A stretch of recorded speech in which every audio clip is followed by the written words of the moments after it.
नमस्कार. श्री स्वामी समर्थ सर्वांना. आजच्या व्हिडिओमध्ये तुम्हा सगळ्यांचं खूप खूप स्वागत आहे. स्वामी तुम्हा सगळ्यांना कायम सुखी ठेवो ही स्वामीचरणी प्रार्थना करते आणि आजच्या व्हिडिओला सुरुवात करते. तर आता संकष्टी चतुर्थी आहे. बुद्ध चतुर्थी असल्यामुळे आपण म्हणजेच की प्रत्येक आई वडील आपल्या मुलांसाठी म्हणा मुलींसाठी संकष्टी चतुर्थीचा उपवास करतच असतात.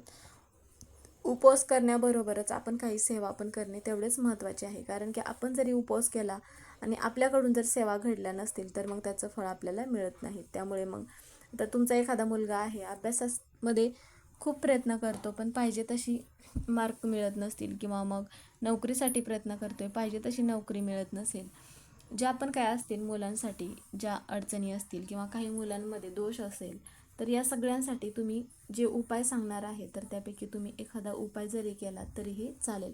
तर तीच माहिती आपण आजच्या व्हिडिओमध्ये घेणार आहोत. व्हिडिओ शेवटपर्यंत बघा म्हणजे तुम्हाला माहिती पूर्णपणे समजेल. तर बरेच वेळा काय होतं की आपण कधी कधी असे समजत असतो की जर आपण उपवास नाही केला तर आपण उपाय करायचा नाही किंवा सेवा करायची नाही. तर असे न करता जरी तुम्ही उपवास नाही केला तरी हरकत नाही. जरी उपवास न करता पण तुम्ही सेवा म्हणा किंवा उपाय म्हणा करू शकता. तर त्यासाठी मग आपल्याला काय करायचं आहे, आता हा जो उपाय आहे तर तो उपाय तुम्ही सर्वांसाठी करू शकता. लहान मुलं असतील किंवा मोठे असतील किंवा विवाह झालेले मुलं मुली असतील त्यांच्यासाठी पण तुम्ही हा उपाय करू शकता. आता हा उपाय मग कधी करायचा आहे, तर हा उपाय तुम्ही सकाळी किंवा संध्याकाळी पण करू शकता. आता जर तुम्हाला ही जी संकष्टी चतुर्थी आहे तर या संकष्टी चतुर्थीला उपाय करणं शक्य नाही झालं किंवा मग काही महिलांना म्हणा मासिक धर्म असेल किंवा काही महिला माहेरी असतील तर त्यावेळेस मग तुम्ही हा उपाय पुढील महिन्यामध्ये जी संकष्टी चतुर्थी येईल त्यावेळेस पण तुम्ही हा उपाय किंवा ही सेवा करू शकता. आता ज्या घरामध्ये सुतक वगैरे असेल तर त्यावेळेस त्या महिलांना पण हा उपाय करता येणार नाही.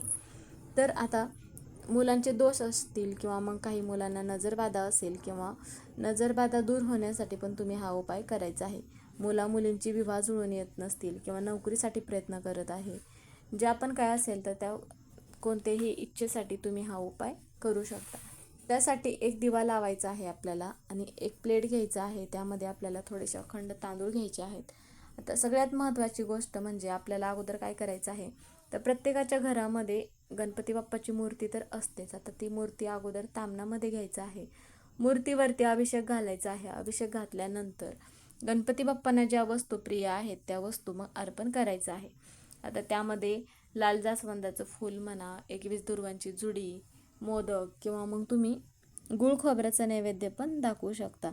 आता त्यानंतर मग काय करायचं आहे, आता देवघरामध्ये आपण दिवा प्रज्वलित करतच असतो. त्याचबरोबर हा जो दिवा लावायचा आहे तर तो आपल्याला वेगळा दिवा लावायचा आहे. त्यासाठी एका प्लेटामध्ये तांदूळ घ्यायचा आहेत आणि एक पंती तुम्ही घेऊ शकता किंवा मग देवघरामध्ये इतर अजून दिवा असेल तुमच्याकडे तर तो दिवा घेतलात आणि त्यामध्ये पण दिवा प्रज्वलित केलात तरीही चालेल. त्यासाठी मग आपल्याला काय करायचं आहे, दिवा प्रज्वलित केल्यानंतर दिव्यामध्ये पिवळी मोहरी टाकायचा आहे आणि 5 काळी मिरी टाकायचं आहे आणि हा जो दिवा आहे तर हा दिवा मग प्रज्वलित करायचा आहे. दिव्याला हळदी कुंकू लावायचा आहे. दिव्यामध्ये कापूर टाकायचा आहे आणि हा जो दिवा आहे तर गणपती बाप्पा पुढे लावायचा आहे. आता प्रत्येकाच्या घरामध्ये गणपती बाप्पाची मूर्ती असेलच असे नाही, जरी फोटो असेल तरी तुम्ही फोटो पुढे पण हा दिवा असा लावू शकता. त्यानंतर मग काय करायचं आहे, याचा कापूर जो आहे तर हा कापूर पण आपल्याला तिथे जाळायचा आहे. आता गणपती बाप्पा पुढे कापूर कशा पद्धतीने जाळायचा आहे, आता कापूर जाळण्याचं तुम्ही भांडं घेऊ शकता किंवा एखादी प्लेट घेऊ शकता. त्यामध्ये थोडेसे तांदूळ आणि मग अशा पद्धतीने आपल्याला कापूर जाळायचा आहे. आणि नंतर मग आपल्याला गणपती बाप्पा पुढे बसून 3 वेळा अथर्वशीर्ष म्हणायचं आहे, 1 वेळा फलश्रुती म्हणायचं आहे. आणि तुमच्या मुलांकडून आता जर ही सेवा करत असताना जर मुलं तुमची मोठी असतील तर त्यावेळेस मग तुम्ही काय करू शकता की मोठी मुलं असतील तर स्वतः मुलांना करायला ही सेवा सांगू शकता आणि जर मुलं लहान असतील तर त्यावेळेस मग स्वतः आई किंवा वडील आपल्या मुलांसाठी ही सेवा करायची आहे. गणपती बाप्पा पुढे आसन घेऊन बसायचं आहे आणि 3 वेळा अथर्वशीर्ष म्हणायचं आहे आणि 1 वेळा फलश्रुती म्हणायचं आहे. आता प्रत्येकाला ह्या सगळ्या सेवा म्हणा किंवा हे मंत्र स्तोत्र पठण असेलच असे नाही. त्यासाठी तुम्ही मग यूट्यूबवरती सर्च करू शकता किंवा गुगलवरती सर्च केलात फलश्रुती म्हणून किंवा मग अथर्वशीर्ष म्हणून जर सर्च केला तर तुम्हाला संपूर्ण माहिती मग यूट्यूबवरती पण मिळून जाईल. जरी तुम्हाला म्हणता येत नसेल किंवा मग त्यावेळेस तुम्ही मोबाईलवरती लावून पण श्रवण करून पण ही सेवा करू शकता. आता मोठी मुलं असतील तर मुलांना स्वतः मग मोबाईलमध्ये बघून म्हणायला सांगू शकता. मुले लहान असतील तर त्यावेळेस आईने किंवा वडिलांनी किंवा आजी आजोबा कोणीही ही सेवा करू शकतात. आता हा जो उपाय आहे तर हा उपाय मग सलग 21 दिवस ही जी सेवा आहे तर ही सेवा आपल्याला करायची आहे. दररोज उपाय करत असताना आपल्याला काय करायचं आहे, दिव्यामधले काहीही बदलण्याची गरज नाही. आता आपण संकष्टी चतुर्थीच्या दिवशी जो दिवा प्रज्वलित केला आहे तर तो दररोज दिवा बदलण्याची गरज नाही किंवा त्यामध्ये आपण ज्या वस्तू टाकल्या आहेत तर त्या आपण बदलण्याची गरज नाही. 21 दिवस ही सेवा करायची आहे. यासाठी मुलांची प्रगती होण्यासाठी आणि ज्या दिवशी महिलांना मासिक धर्म असेल किंवा मासिक धर्म आला असेल त्या दिवशी म्हणजेच की तेवढे दिवस मग वगळायचे आहेत आणि पुढे मग सेवा चालू करायची आहे. जोपर्यंत 21 दिवस पूर्ण होत नाही तोपर्यंत मग ही सेवा चालू ठेवायची आहे. नंतर मग आपल्याला काय करायचं आहे, आता हा एक उपाय आहे. हा उपाय जर तुम्हाला करणं शक्य नाही झालं तर अजून एक उपाय आहे. एक मूठभर आपल्याला धान्य घ्यायचं आहे. त्या धान्यांमध्ये तुम्ही गहू, ज्वारी काहीही घेऊ शकता आणि 3 वेळा मुलांवरून उतरवून घ्यायचं आहे. नंतर मग आपल्याला घराबाहेर जायचं आहे आणि घराबाहेर मग फेकायचं आहे. तर असा एक उपाय केल्यामुळे मुलांची प्रत्येक क्षेत्रामध्ये खूप प्रगती होते. त्याचप्रमाणे 6 लवंग, 1 कापुराची वडी आपल्याला घ्यायचा आहे आणि कलावाचा जो धागा असतो जो आपण हातामध्ये बांधत असतो किंवा पूजेच्या ठिकाणी जिथे तुम्हाला हा धागा उपलब्ध असेल तिथून आपल्याला हा धागा घ्यायचा आहे. हा धागा घेऊन मग आपल्याला किंवा मग मंदिरात जायचं आहे. आता जिथे कुठे गणपती बाप्पाचं मंदिर आहे तर त्या मंदिरामध्ये जायचं आहे.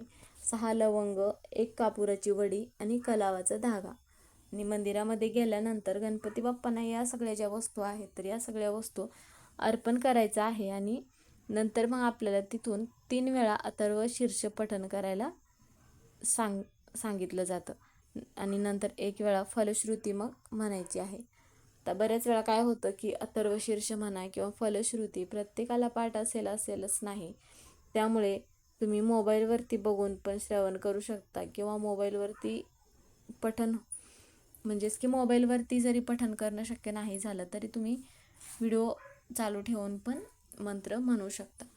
आपली जी पण काही इच्छा आहे तर ती इच्छा गणपती बाप्पांना सांगायचं आहे, प्रार्थना करायचं आहे. तुमच्या मुलांची प्रत्येक क्षेत्रात प्रगती होण्यासाठी किंवा मुलांना पाहिजे तशी नोकरी मिळत नसेल, जे पण काय असेल त्याबद्दल मग सांगायचं आहे आणि प्रार्थना करायचं आहे ती इच्छा पूर्ण होण्यासाठी.